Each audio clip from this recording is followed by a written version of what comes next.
Well, we continue on to the final segment of this morning's edition of News and Views, and our focus is going to be on the FIFA World Cup 2026.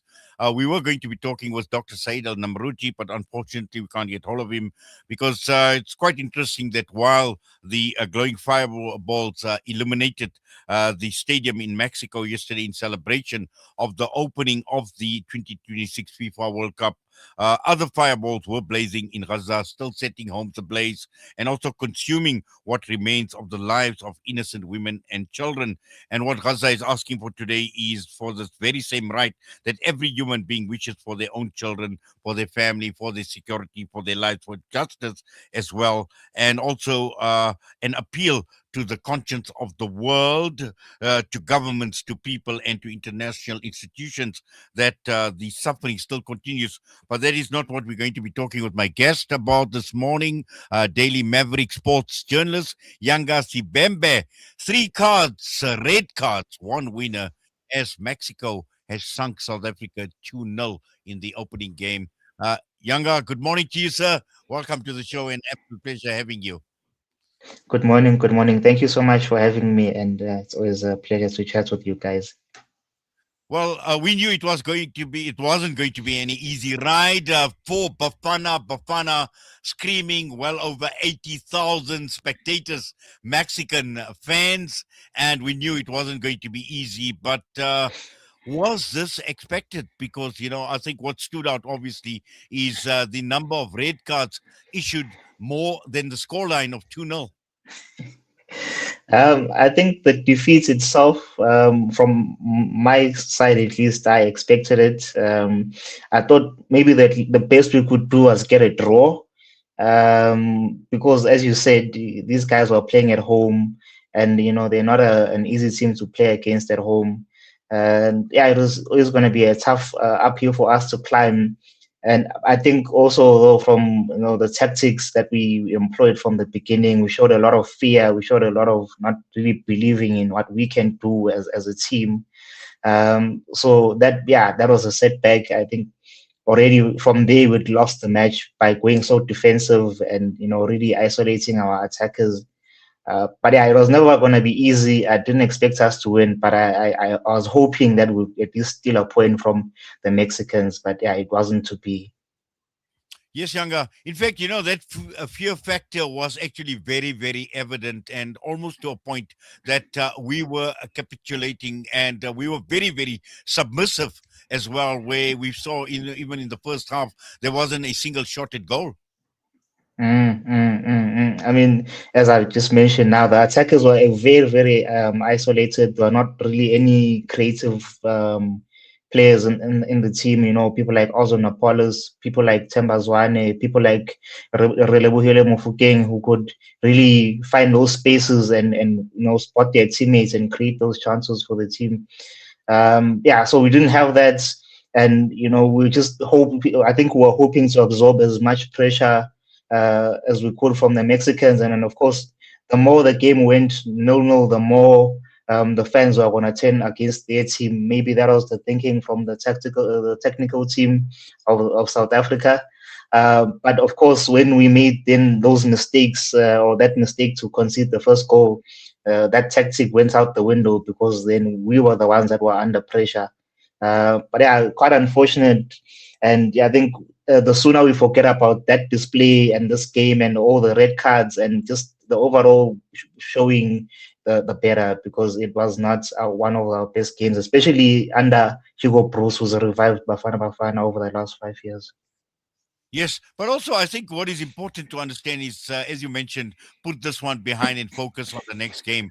But again, it's all about tactics as well. And perhaps if we could just try and unpack or understand tactically, where did we go wrong? What are some of the lessons that we can take into our next game?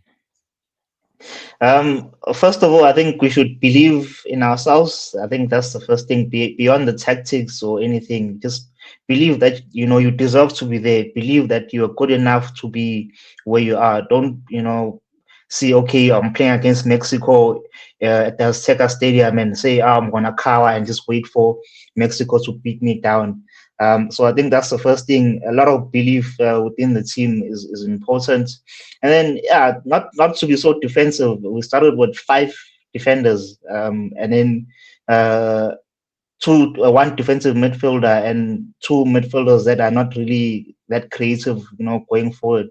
So it was basically uh, eight defensive players, if I can put it that way, and then two strikers up front. The strikers are always going to struggle to get the ball. They're going to struggle to get opportunities. As you said, you couldn't even get a shot on target for, the best part of the first half. So, yeah, I think to be just believe in ourselves. We have nothing to lose. I don't think anyone is expecting us to make it out of this group in any case. So, we shouldn't be scared of making mistakes. At least we should die trying instead of waiting and hoping that um, we can absorb the pressure, because the other players and other teams have, I think, better quality players than our players. They have players that are based in some of the best leagues around the world. As much as the players that we have that are locally based have, brought us where we are, but it's a different level at the World Cup. And, I think the belief that you have in yourself that you can achieve goes a long way into making sure that you are able to get the results that you want. Well, absolutely. And also, Younger, I think, when one looks at the midfield, that is the engine. And particularly when we're talking about attacking midfielders, because they set the scene actually for the strikers as well. And I think, in the absence of having an attacking midfielders, or the midfield was basically non existent in this game in particular. And, one can understand that mistakes will be made by the defense, because you can't sustain pressure all the time. And I just want to come to the issue of the red cards. Now, I know many here in South Africa, and I've already seen some of the comments in terms of the referee being harsh, particularly with regard to the second red card that actually was issued. But we were warned, because we knew that with some of the regulations that have changed as well, particularly with regard to time issues, time wasting, and also in terms of just, making sure that the game is free flowing. And we knew that the referees are going to be very, very strict this time around. So we're seeing a very different ball game. And I think if we think we saw three red cards last night, I'm sure there may be a lot more red cards going into this tournament. Possibly it could even set a record high for red cards. No, for sure. I think, of course, the first red card from our side was warranted. Sitole stopped a clear goal scoring opportunity there. He can say maybe it was not his intention to do that, but whether it was intention or not, like you say, these days a foul is a foul. They don't really look at intention. So that one was quite a simple red card to say, hey, there's no room for argument. But the second one, uh, I can agree that it was a bit harsh, but I still say it was a red card at the end of the day, because at that level you don't really retaliate, you don't strike out at an opponent, even though you feel maybe that they fouled you or whatever the case may be, or they've obstructed you. But someone as experienced as Tembazwane should know a lot better than to do what he did. Um, so hopefully, from our side at least, I can. I mean, maybe also for the other teams, they'll look at this match and see that they have to be very, very disciplined, because yeah, there's a lot of changes in terms of refereeing and rules. And yeah, we saw that even Mexico also got their own red card towards the end of the game. So yeah, it wasn't one-sided. The three red cards in the first game of the tournament is just crazy. But I think it's gonna make a lot of people sort of look inside and introspect, and look at how they can avoid such situations, because you don't want to lose your best players over silly things, such as getting a red card when it's not even warranted. So yeah, from our perspective, we forget about whatever happened yesterday and just focus on the Czech Republic next and hope for the best. Well, certainly, and also I know it's no easy group. I mean, South Korea. We're looking at the Czech Republic as well. I mean, these are teams that are very, very difficult to beat. But I think I just want to come back to the whole question about the refereeing and officiating as well, because referees and VAR is going to come under very, very close scrutiny, particularly when it comes to consistency in applying the law. And we've seen this in the past as well. So, now that the standard obviously has been set somewhat in the opening game as well, I'm sure a lot of eyes are going to be on referees and VAR in particular. No, for sure. I think we've seen in the domestic leagues, never mind the World Cup, because of course the last World Cup was 4 years ago, and a lot has changed in terms of the officiating. And even for this tournament, there's a lot of new rules that people have to be aware of.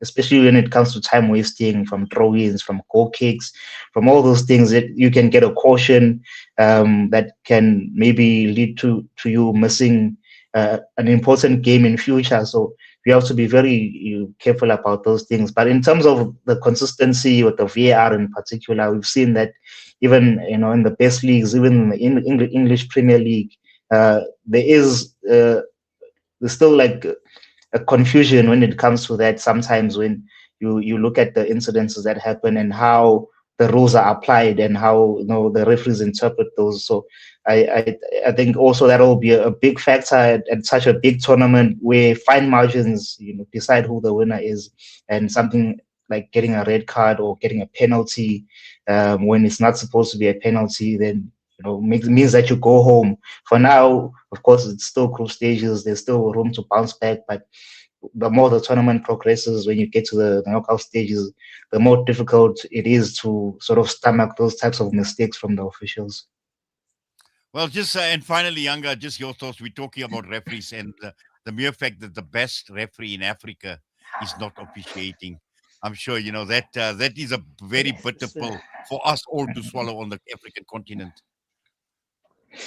That is such a disappointing story. It's but also I think with the build up that we had to this World Cup, it's not a surprising story, but it's quite sad, that Omar was supposed to represent his country on such a big stage, represent the African continent on such a big stage, and because of people labeling him and profiling him in a certain way, he's been refused entrance into this World Cup. And of course, the organizers FIFA have not also shown a lot of backbone by fighting and saying, okay, this is our tournament as much as you're the host, but it's our tournament, and we feel like this person is good enough to be here and he should be here. So we're backing him and we will vouch for him. But they do not do that. They've just said, no, we respect the host nation's rules and regulations, which I think is quite cowardly from that organization. But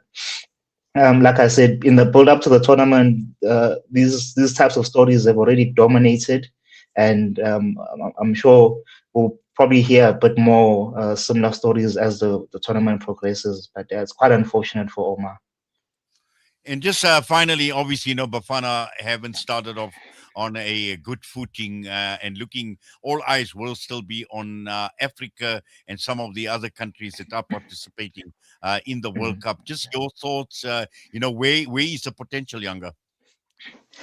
I mean, I think the usual suspects. I think countries like South Africa, countries like Cape Verde, countries such as um, DR Congo, those countries are just here to enjoy the moment. And, if they can get an upset or two before they go home, that's great. But the usual suspects like your Morocco, your Senegal, and even Ivory Coast as well.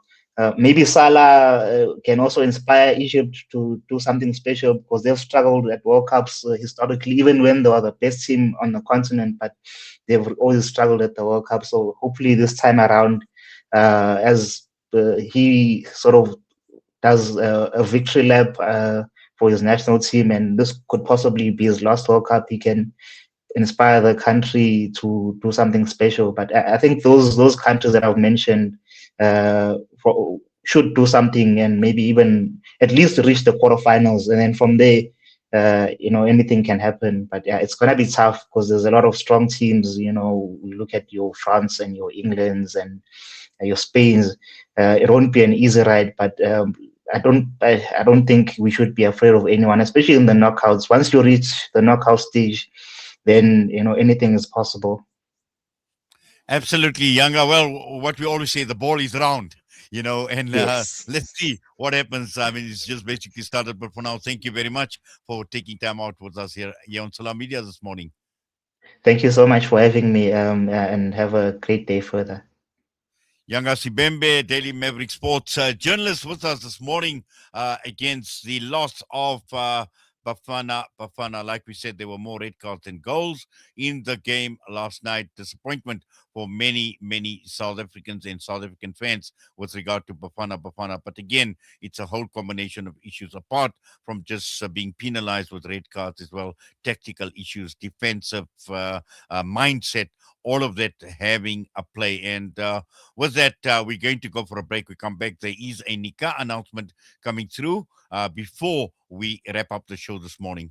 Soweto, it's time to stand together for justice, peace, and solidarity. Join us for the annual Soweto Walk for Gaza, taking place on Saturday, the 20th of June at 7:30 a.m. The walk will begin at the historic Regina Mundi Church and proceed to the monumentous Dlamini Mosque, bringing together people of all faiths, backgrounds, and communities in a powerful show of unity and support. Bring your family, friends, and fellow residents as we walk together for a common cause. Let your voice be heard and your presence counted. That's the annual Soweto Walk for Gaza, Saturday, the 20th of June at 7:30 in the morning, starting at Regina Mundi Church and ending at Dlamini Mosque. Together we walk, together we stand, together we show solidarity.